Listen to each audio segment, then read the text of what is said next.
Oh my God, you're coming to party with us soon, you know. I know.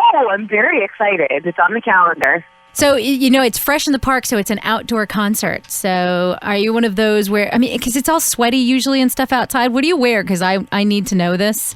Like when I go to an outside concert. Well, here's the thing is that people are always blown away because we still kind of dress the way we always dress, even in summer. I mean, on stage. And people are always like, I can't believe you're wearing a leather jacket or whatever to Sarah. And Sarah always says, and I think this is very smart, you know, the internet, the photos of her wearing like a tank top and shorts, which are so not rock and roll, this would last forever. But the discomfort of standing on stage for 40 minutes wearing a jacket, this is temporary. So we still dress like rock stars even when we're on stage and it's outdoors and it's summer. Oh my God, so you have the boob sweat and everything going. That's great. Oh yeah, does not bother us. You guys don't know this. You have no idea what it is to be a girl, that first trickle that starts to go down. It's no fun. We know of boob sweat. We just don't want to talk about boob sweat.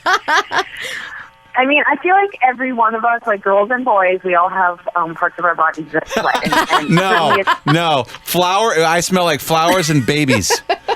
Yeah, I'm sure. That's really creepy. Honestly, there must be something wrong with us because I get off stage and it doesn't even look like I played a show, and the guys look like they just jumped into the ocean. So I'm not sure what's going on. Oh. I know. So do you, when you're at like a festival or whatever, one of these outdoor type of shows, do you get out and mingle with the crowd afterwards, or are you too big now? Is that not possible?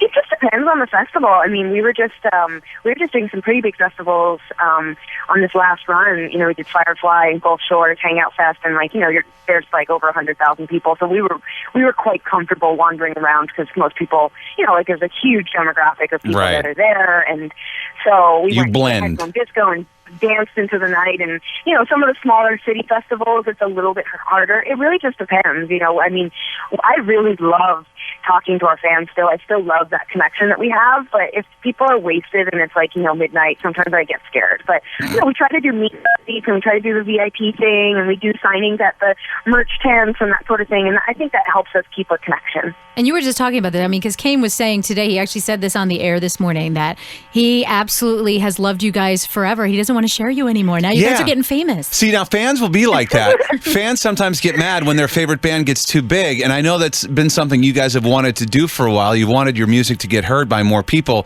Have you felt any pushback from the fans? Are they upset? Do they want to keep you to themselves? I mean, there's always that small percentage of people that are just kind of jerks, and every time we put out a new record, like, you don't mean any record, like they're jerks. I mean, that doesn't matter whether it's like our last record or the record before. They complain. They're complainers, and that's what the internet's for, is complaining. So that's fine. I guess I'll go there. The truth, yeah, exactly. The truth is that when we put out Heartfelt, especially when Closer came out as a single, there was of course people that were like, "Oh no, it's the whole record is going to be this big pop anthem thing, and Tegan and Sara are going to be a completely different band."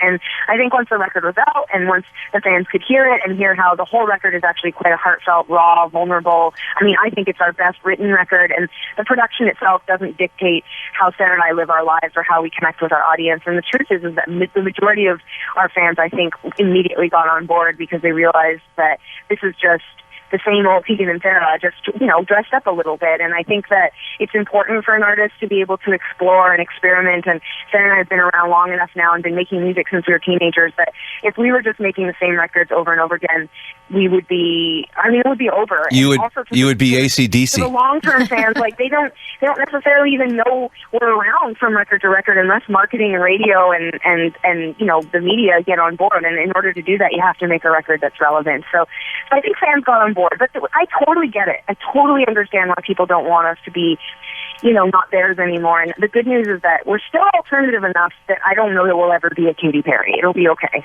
It'll be okay. Oh, okay. You know, that's funny you bring that up because that's what Kim had mentioned earlier about this new album. Is it like Katy Perry-ish? No. I did not say that. Listen, now that you guys are more famous, what do people do for you now that they didn't used to do? Do they bring you coffee? I mean, do they wait on you? Well, in general, I feel like our lives are very good. I mean, we live a very comfortable existence, and you know, even like from a fan perspective, I just feel like there's more fans, which is really lovely, and people seem to be really happy that we're making music, and that joy, you know, it spills over to our life. So that's really awesome. I mean, Definitely, we've seen a lot change in the last decade since we started making music post-high school. I mean, now everyone has a cell phone with a camera and an Instagram account. So the big thing that's happened is that people who barely even know who we are just like, yeah, selfie. And then, like, it's like on Instagram, like 2 seconds later, and I don't even think they know who we are. And then other people see them doing it and are like, are you famous? Can I get a photo too? And I'm just like, oh, God, this is horrible. There's no more autographs. It's all selfies now. No, unless you go up to, like, rural Canada. We were just playing in, like, Regina and Saskatoon, and everyone there was like, can I get this piece of paper signed? And I'm like, what? Wow. Hey, since you're bigger now, you got to have at least one snotty request on your rider.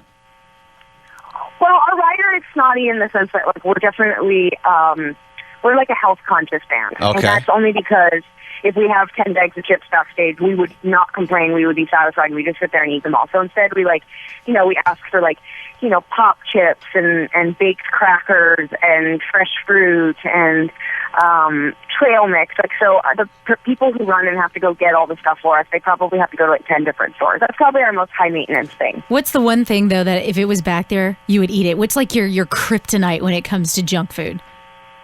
Oh, my God, all of it. Like, I give up alcohol, I give up coffee, I give up all of that for chips and fries and, like, hamburgers. I mean, that's my comfort food, sir. And we grew up in a single parent family, and, like, our reward on the weekends was McDonald's. So it's like this weird thing, even though we're really healthy now. It's like finish a show. We just opened for Lady Gaga the other night in Quebec City. Wow. It was 80,000 people, and I got off stage and everyone's like popping champagne and high-fiving and having this big party, and all I could think was, I can't wait to get on the bus because there's a donut on the bus. Get out of here. One lone donut.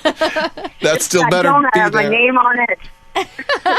So what childhood sister thing can you tell us about Sara, since she's not on the call and you are? Because, like, I always tell the story about the time my sister and I went and bought mice as pets but didn't tell our parents, and then they got loose in the house and flipped my stepmother. God. I know. It's like one of those little childhood mischief things that you guys got up to.